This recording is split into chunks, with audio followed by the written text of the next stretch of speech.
As a therapist for officers, I hear a lot of the same things from the people that come in and sit on my couch, and that is they don't know how to take off the uniform. They feel like they're in work mode even when they're not at work. They're at the store and they're looking for criminals and potential threats. They're at their kid's soccer game thinking of these people that could potentially hurt their kids. When they come home, they're yelling like they're still at work because that's how they get heard or feel respected by yelling. They could be triggered by something like making decisions. They're at work all day making life or death decisions as an officer, and so when their spouse says, "Hey, what do you want for dinner?" it feels like a life or death decision, and they overreact to the situation with anger, aggression, fear, anxiety. They shut down and say, "I just can't handle this." They don't know how to take off the uniform. They don't know how to transition from being an officer into their home. So what is the number one advice that I give everyone who sits on my couch? It doesn't matter whether they're talking about their physical health issues. Oh, my health is awful. My blood pressure's high. My cholesterol, relationships. There's always conflict. The people in their lives say that they've changed. They're not the same, or their spouses or kids are saying, "Don't talk to me like an officer. I'm not a criminal. I'm not an inmate. Don't talk to me like that." And they might not even realize that they're doing it because it's just so ingrained. No matter what the issue is, mental, physical, emotional, the same thing that I tell every single one that sits on my couch, the number one thing that I tell them, the very first place to start: create a transition from work into home. You are not suitable for human interaction when you leave work. You create a higher level of adrenaline just to be able to do your job, because you need that adrenaline to respond quicker than most people in their day-to-day, lives or day-to-day jobs. So your adrenaline is already at an 8 when you walk out the door. You put on your uniform, your body language change, your mindset changes, your facial expressions change. You get into officered mode as soon as you put your uniform on. You know the job you're about to go do, which isn't pretty. So you already create a level of adrenaline at 8. You go to work, you may or may not use all that adrenaline. There may not be a fight. You may just be on edge all day waiting for the thing to happen that does not happen. That doesn't mean when you clock out and walk out the door that adrenaline just goes away. It's still sitting there at 8 waiting for that fight, waiting for that event to happen, to burn through it physically, chemically. So if it doesn't, you get in your car, you're driving home. I mean, there might be road rage. You might have that adrenaline coming through and, yelling at the stupid drivers on the road and people who cut you off or are going too slow. That might show up as on edge. But when you get home, it doesn't just, "Oh, okay, I guess we can go from an 8 to a 3. Our adrenaline's done. We're at home now." No, you're still in uniform. You're still in that heightened state that you didn't get to use. So it's going to carry over and you're going to be looking for that fight to burn through the adrenaline. It is difficult to go from work to home to other people. I tell them, don't go from home to the store, for God's sakes. Do not, in uniform, you might take off the, most of it. You still got your pants, you got your boots, whatever. And so you're walking into the store. Of course, you're going to be looking for criminals and potential threats. That's what you've done all day to keep yourself safe. So going to the store, picking your kid up from school. I've got some that are like, "Oh, I've got to go right from work to pick up my kid from school." And then what? Like, you're again looking for that fight, that adrenaline to be burned off. Your kid's going to irritate you. It's going to trigger a bunch of stuff, either asking too many questions, or just the sound of their voice when they're whining. It's like nails on a chalkboard, and you've just listened to something that was irritating all day. So that can set you off. If it's, a teenager who's getting in trouble at school, all of a sudden you're like, "Oh, my kid's going to end up like a criminal that I just, arrested, or I, just had to work with all day." And so now you're overreacting to your teenager who may just have appropriate teenage boundary, behavior that, is developmentally appropriate, of like, "Hey, what can I get away with? What can't? Like, what are the rules, society, all that." I mean, teenagers do that. But you're going to treat it like, "Oh my God, my kid's going to be a criminal." You're going to yell and scream, ground him forever. I mean, like, you may overreact to the situation because, again, you're using that filter of, "I'm at work and I don't want my kid to end up with what I'm seeing all day." Which is true. You don't want your kid to end up that way, but the way that you handle it might not be the best way to get your teenager to listen to you. So going from, work right to picking up your kids, or going right into home and then being bombarded by your kids, or, your spouse who has been with them for hours, especially if you're working long shifts, 12 hours, 16 hours, and they finally get a break and you walk in the door. "Oh, thank God you take the kids. I'm going to go finally, go grocery shopping, or I'm going to take a nap or a shower or something." And now you're going from work to having these other responsibilities with no transition. You're not going to handle it well. Your adrenaline is still amped up. It does not go away. So what I mean by transition, I don't just mean that you don't do nothing. Like, "Oh, I'm going to come home and I'm just going to go in my bedroom and, scroll through Facebook and watch a show and just shut out the world for a half an hour, an hour. I'm just going to do nothing." That's my transition. That's avoiding. It's suppressing. It's not burning through adrenaline. It's not actually solving anything. It's still there waiting. The adrenaline doesn't just go away. And a lot of those things can make you feel worse. I mean, if you're going home from work, working with criminals all day, and then you're watching the news, good God, or scrolling through Facebook and looking at everybody else doing some fun stuff, and you're like, I just worked 16 hours. I'm glad to see you on the beach. You're going to feel worse about your own life and what you have and don't have and all of that. So that's actually not going to help anything. By transition, I mean stop the generalization from your brain saying I'm in work mode, one, by getting out of your clothes. It's going to generalize. If I'm in uniform, I am in a mindset that says I am an officer. So get out of your work clothes. You can do that in your car by just having some backup hoodies or t-shirts or something that you can switch out of, but especially when you get home, get out of those work clothes. Also, burn through the adrenaline. 20 to 30 minutes of doing some cardio, getting the heart rate up, whether that's like a HIIT workout, high intensity interval training, weights, whatever is your thing, dancing, whatever is your thing that gets your heart rate up, that switches the adrenaline into an endorphin. That is a feel-good chemical that says I can handle anything, I'm on top of the world. It's not the fight or flight, aggression or avoidance, shut down, flight. I don't want to deal with this. I don't want to deal with this. And then you just shut down. So do the exercise. One, it's also going to help those other side effects of the job, the physical, the blood pressure, the cholesterol, the, potentially overweight, like those other things. Emotionally, when you work out and you have the endorphins, you emotionally feel like you can handle more. Things that were a big deal aren't as big of a deal. And when you take out the adrenaline, you have a higher function of your brain. So problem solving. Oh man, I was worried about that all week, but then I exercised, the adrenaline came down, and now, I know how to solve that problem. I know how to talk to that person. I know what to do about that. I know who to call. Like all of a sudden the information becomes available because it's not blocked by the threat response. It's not blocked by the adrenaline that just says survival, which is way more important than I need to call a plumber. So do the exercise. After the exercise, then you can do some calming, relaxing, stretching, yoga, meditation, anything that gets that calming nervous system to activate, to say, I'm safe.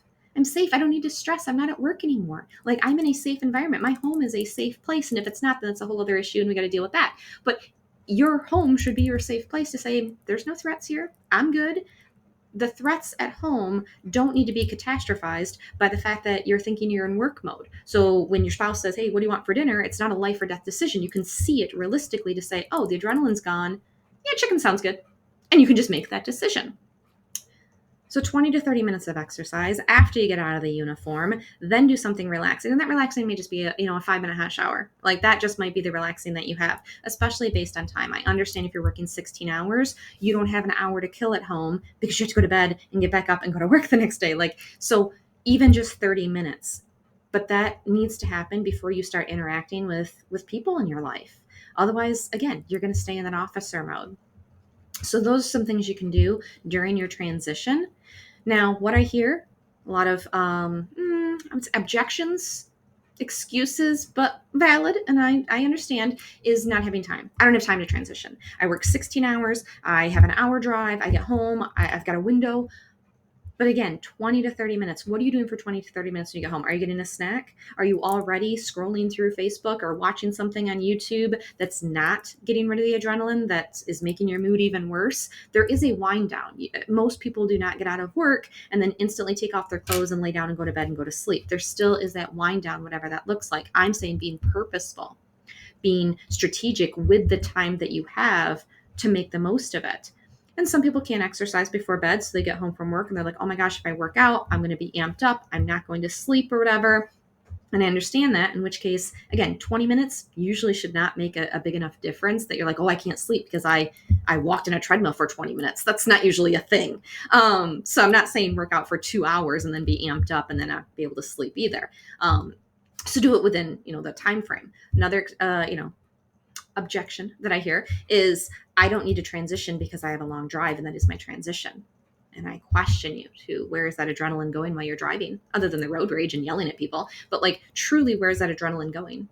If you sat at work all day and you didn't have to respond to a fight, that adrenaline is still at an 8. It's still there. Anything's going to push it over to a 10. It's still there. Just sitting in your car for 40 minutes doesn't make it go away. No difference than you sitting at work for 3 hours and not having to respond to a fight, which is great. I'm glad you're safe. Good. We don't want fights. But it's still there. It doesn't just go away because you sit there. Also, I would ask, what are you doing for that drive? Can you be strategic about your drive home, especially if you have 40-minute, an hour drive and you're working 12 hours or a double? And yes, it does limit the time you have to transition, in which case, use the time to process. Are you allowing yourself to feel the emotions that came up during the day? Oh man, that scared the shit out of me. I can't believe that just happened. And like, it could have been worse, and it could have been this or that.